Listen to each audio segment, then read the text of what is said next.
Sana makanood kayong lahat ng Comedy Island and kung in-expect nyo na kung anong kalokohan yung gagawin ko, panoorin nyo na lang yung mga kasama ko.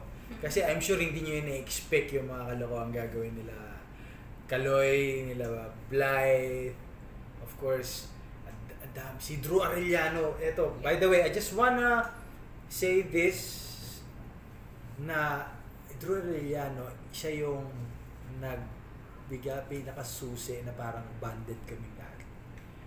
Drew Arellano, para siyang kuya namin lahat. Such a nice guy, a lively, adorable guy. So, importante yung role niya doon sa show at importante yung role niya sa buong production.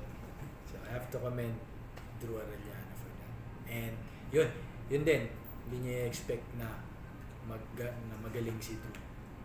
Magaling niya dito sa Comedy Island. Enjoy! Yung nag-impersonate kami. Di ba si Kaloy nasa trailer?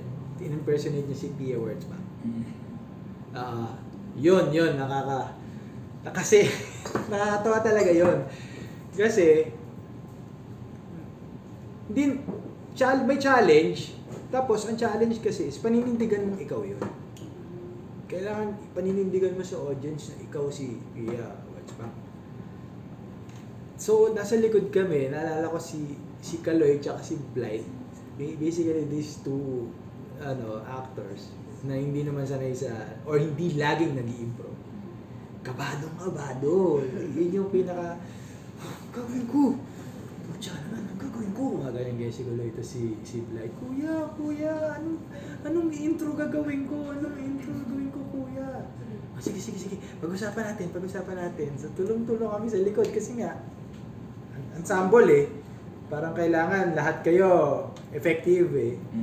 So, of course, for a beginner sa improv, tulungan na lang natin kung ano yung nangyayari. So, pero ang saya nun. Kasi yun yung tawa ng tawa yung lokal. Kaya masaya siya for me kasi naalala ko, may tumatawa sa akin, hindi ako naiintindihan. So, yun. I think that's